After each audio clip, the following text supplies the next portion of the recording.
Assalamualaikum warahmatullahi wabarakatuh. Pertama dan yang paling utama, mari kita panjatkan puji syukur kehadirat Allah Subhanahu wa Ta'ala yang telah memberikan nikmat dan kesempatannya.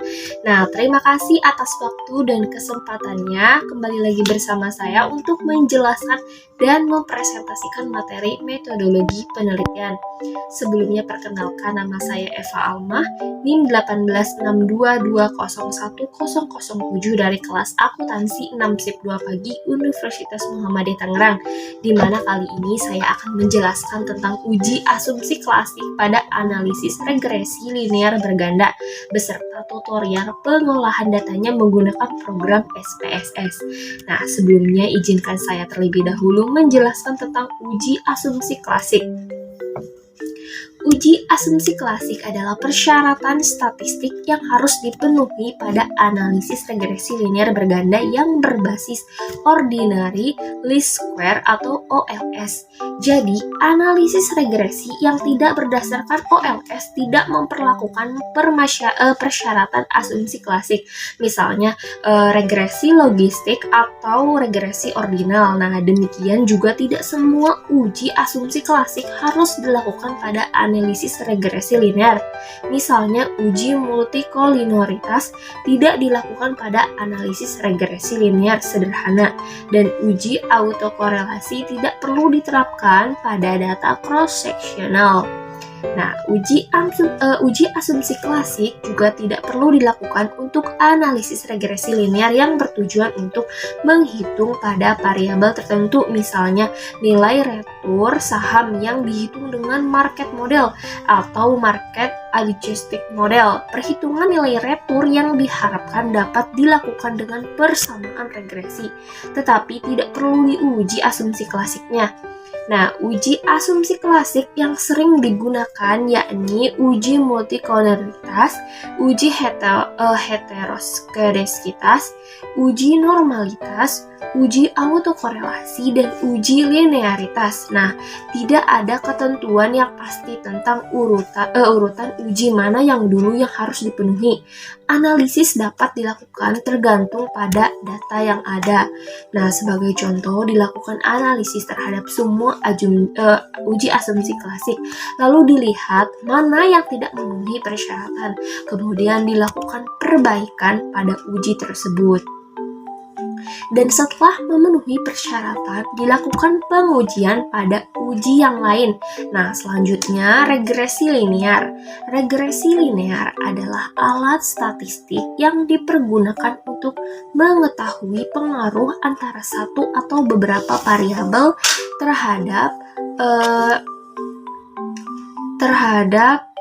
terhadap satu buah variabel. Variabel yang memenuhi sering disebut variabel bebas, variabel independen, atau variabel penjelas. Variabel yang dipengaruhi sering disebut dengan variabel terikat atau variabel dependen. Regresi linear hanya dapat digunakan pada skala interval dan rasio. Nah, secara umum regresi linear terdiri dari dua, yaitu regresi linear sederhana. Nah, linear sederhana yakni satu buah variabel bebas dan satu buah variabel terikat. Dan yang kedua ada regresi linear berganda dengan beberapa variabel bebas dan satu buah variabel terikat.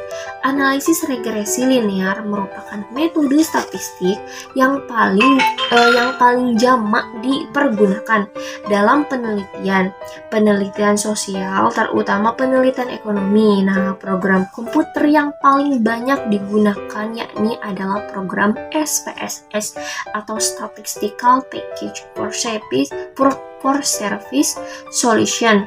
Nah, untuk langkah-langkah membuat uji asumsi klasik pada analisis regresi linear berganda yang pengolahan datanya menggunakan program SPSS, simak video sebagai berikut. Nah, berikut adalah langkah-langkah pengolahan data menggunakan program SPSS untuk uji asumsi klasik pada analisis regresi linear berganda. Untuk terlebih dahulu kita buka program SPSS-nya, kemudian bentuk datanya itu dalam bentuk variabel view. Nah, di sini ada data variabel view dan data view. Kita klik variabel view. Nah, kemudian selanjutnya kita buka aplikasi Microsoft Excel. Nah, maka tampil data atau data rekapan yang sebelumnya sudah saya rekap terlebih dahulu berdasarkan data contoh uji penelitian pada buku, di mana di sini ada X1, X2, X3, X4 dan Y-nya. Nah, untuk respondennya itu ada 100. Untuk X1-nya itu adalah variabel continuous improvement, X2-nya adalah variabel value stream cost, X3-nya adalah variabel balance scorecard, X4-nya adalah variabel just in time. Nah, untuk Y-nya adalah variabel line accounting. Yang pertama, kita copy terlebih dahulu untuk X1, X2, X3, X4 dan Y-nya ke dalam program SPSS. Nah, pertama-tama kita copy terlebih dahulu X1, X2, X3, dan X4 beserta Y ke dalam SPSS. Kita ubah terlebih dahulu dalam bentuk transport. Kita copy terlebih dahulu datanya untuk X1, X2, X3, X4, dan Y-nya. Kita coba, ya, ini udah dalam bentuk transport, kita copy. Nah, kemudian kita paste pada program SPSS. Kita paste di variabel view. Kita paste.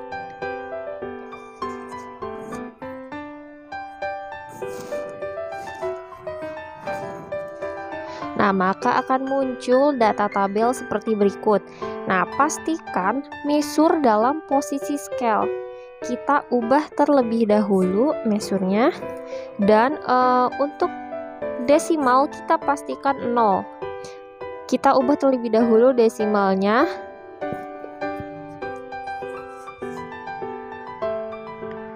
Kemudian kita ubah measure-nya ke dalam scale.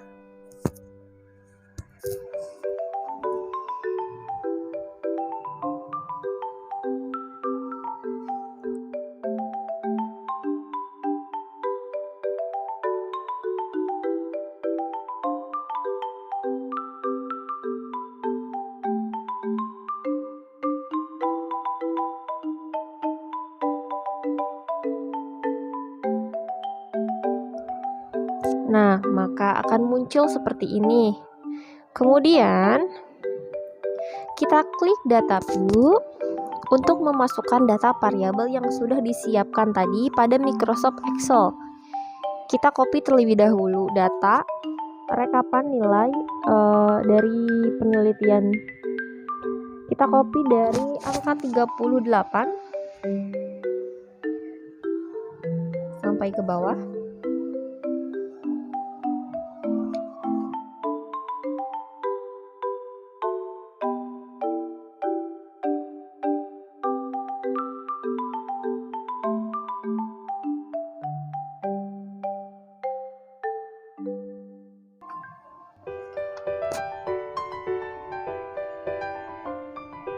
Kita paste pada program SPSS. Nah, maka akan muncul data seperti berikut.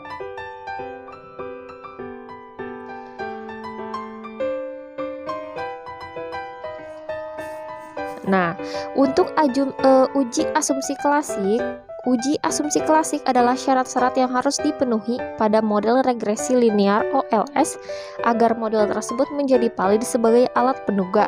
Penelitian yang menggunakan regresi linear berganda sebagai alat analisis wajib untuk melakukan uji asumsi klasik. Hal ini dikarenakan regresi linear berganda merupakan jenis regresi linear OLS. Nah, tahapan pengujian agar model regresi linear OLS menjadi valid sebagai alat peramal adalah sebagai berikut. Yang pertama, kita uji normalitas terlebih dahulu.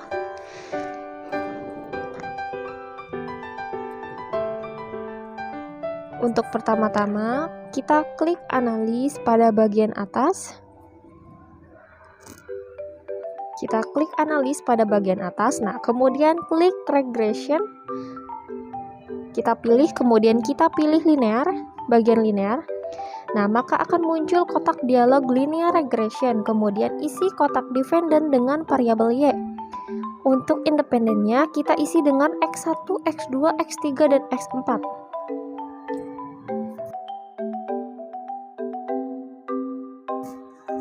Kemudian kita klik plot. Nah, maka akan muncul dialog linear regression plot. Nah, kemudian isi Y dengan SRESID. Kemudian kotak X dengan JPRED.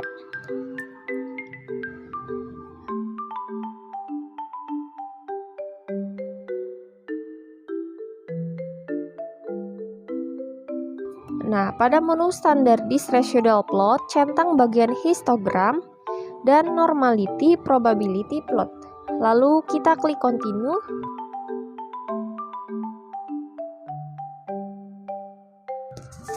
Kemudian kita klik OK pada linear regression.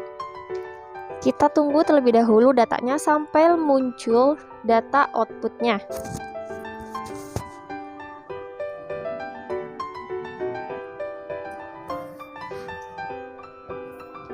Nah, di sini sudah muncul regression pada variabel enter read, removed, sama model summary. Kita tunggu untuk data yang bawahnya sampai muncul sebuah grafik histogram dan grafik p-plot yang sebelumnya kita sudah uji.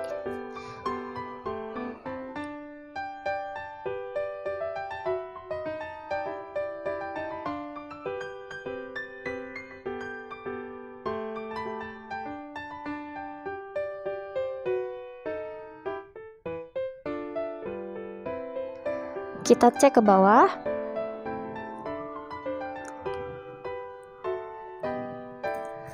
Nah, maka akan muncul histogram dependent variabel Y. Kita muncul variabel Y. Nah, berdasarkan gambar grafik histogram di atas dapat ditarik kesimpulan bahwa data distribusi normal. Hal ini dapat dilihat dari grafik histogram memberikan pola distribusi yang melenceng ke kanan atau membentuk pola seperti lonceng.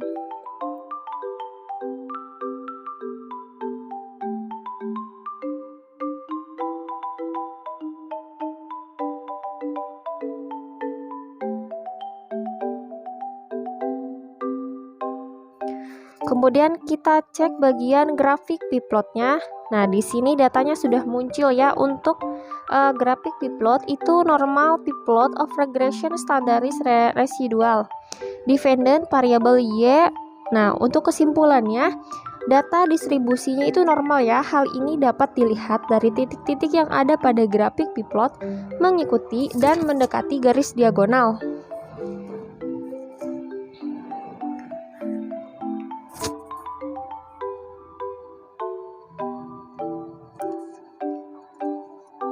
Nah, untuk uji selanjutnya, kita akan menggunakan uji heteroskedastisitas. Adalah uji yang dilakukan untuk melihat adakah ketidaksamaan variabel residual untuk semua pengamatan pada model regresi linear. Uji ini merupakan salah satu dari uji asumsi klasik yang harus dilakukan pada regresi linear. Untuk langkah-langkahnya adalah: yang pertama, kita klik analisis terlebih dahulu, kemudian kita pilih regression, lalu kita pilih lagi linear, maka akan muncul dialog kotak seperti berikut. Nah, isi kotak dependent dengan variabel Y yang sebelumnya sudah kita isi. Nah, untuk sekarang kita klik save. Kalau sebelumnya kita klik plot ya, sekarang kita klik save, kemudian kita klik unstandardized pada residual. Nah, untuk kotak yang lainnya tidak perlu kita centang karena untuk penelitian ini kita menggunakan unstandardized residual saja. Kita klik continue.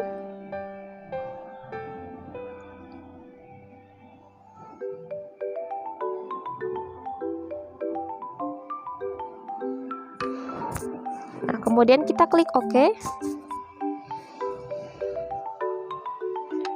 Nah, kita cek terlebih dahulu untuk data view-nya pada program SPSS.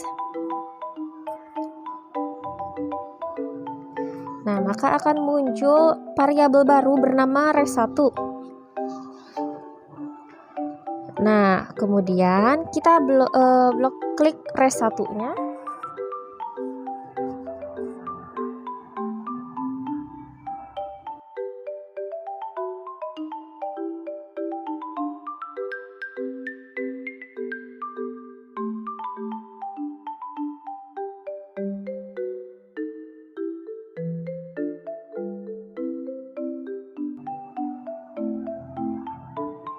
Kemudian kita klik resnya, kemudian kita pilih transport.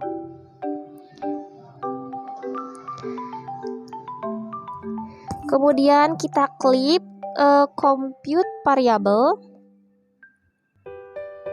Nah, maka akan muncul jendela dialog compute variable. Pada kolom target variable, kita klik res2. Kita klik terlebih dahulu res2-nya.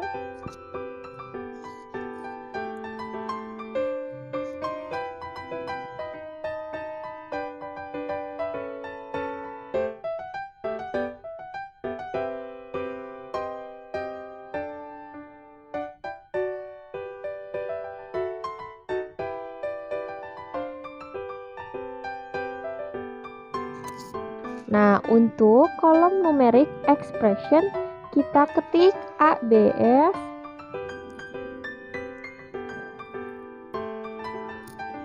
kemudian RES.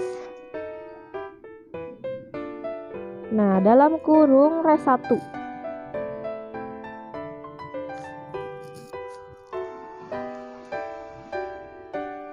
Nah, selanjutnya kita klik OK.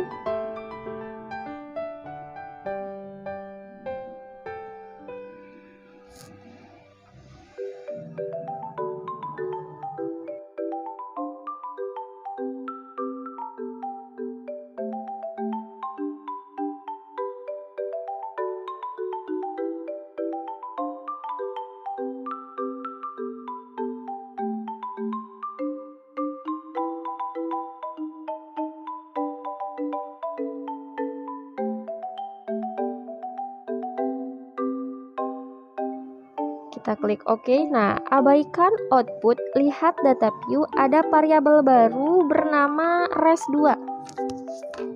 Nah, abaikan output, lihat data view. Kita lihat dulu data view-nya. Nah, kemudian akan muncul variabel baru bernama res2. Nah, untuk selanjutnya kita klik analisis. Kemudian kita klik regression. Kemudian kita pilih kembali linear. Nah, kemudian akan muncul res2. Nah, kita ubah variable dependent Y dengan res2.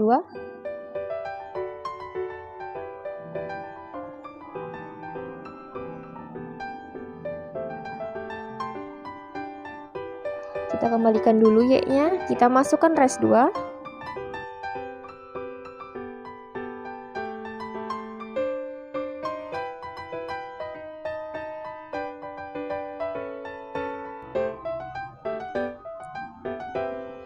Kemudian kita klik OK.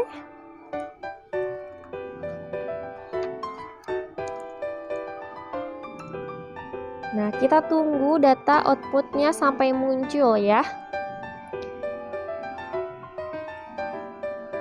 Kita coba cek ke bawah.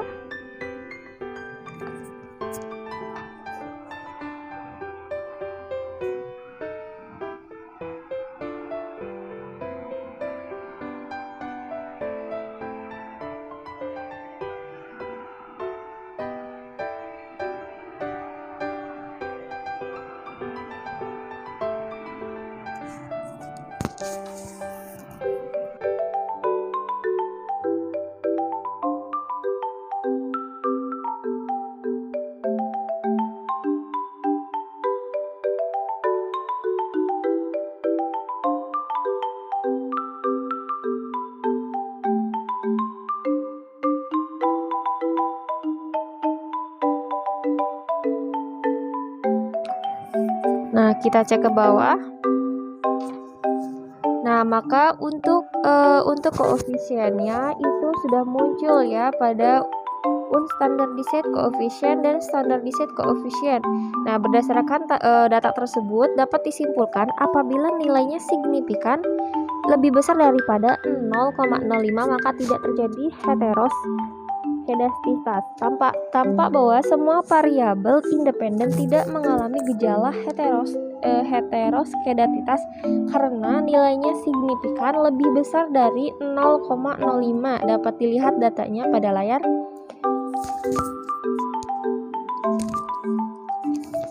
Nah, untuk uji yang ketiga,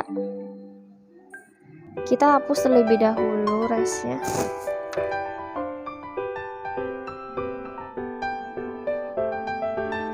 Nah, untuk yang ketiga, kita menggunakan uji multikolineritas.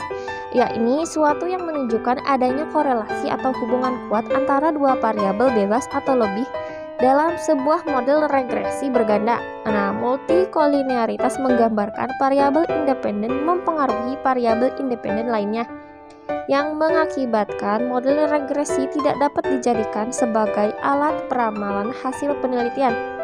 Nah, berikut cara-cara untuk uji multikolineritas pada program SPSS.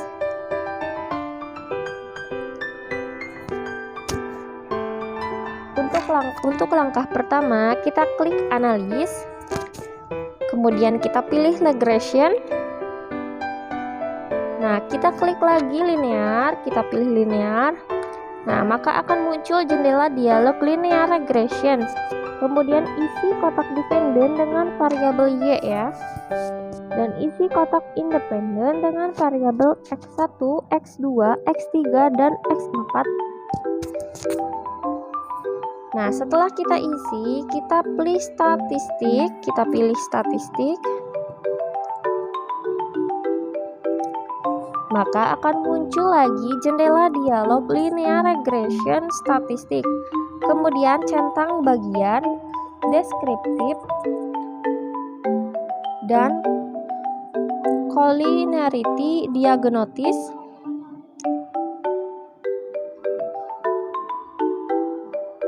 Nah, kita klik.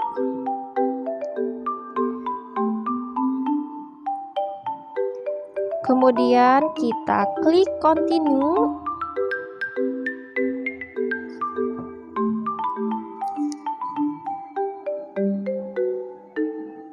Nah, kemudian kita klik OK. Nah, maka akan muncul data sebagai berikut ya. Nah, maka akan menghasilkan output person correlation dan VIV tolerance, di mana untuk person correlation itu menunjukkan tidak adanya nilai korelasi yang lebih besar dari 0,8. Nah, maka dapat disimpulkan bahwa tidak terjadi multikolineritas antara variabel independen yang akan diteliti pada penelitian pada uji yang barusan kita lakukan. Nah, untuk PIP dan tolerance itu menunjukkan nilai PIP kurang dari 10 dan nilai tolerance lebih besar dari 0,01. Maka dengan demikian dapat disimpulkan bahwa tidak terdapat masalah multikolineritas. Nah, maka dapat disimpulkan bahwa fenomena terjadinya interpretasi variabel bebas pada penelitian yang barusan kita uji. Nah, baiklah, demikian beberapa hal yang bisa saya sampaikan. Sebelumnya saya mohon maaf yang sebesar-besarnya kepada hadirin sekalian apabila di dalam penyampaian tadi mungkin ada kesalahan kata atau beberapa pernyataan yang menyinggung. Izinkan saya undur diri. Assalamualaikum warahmatullahi wabarakatuh.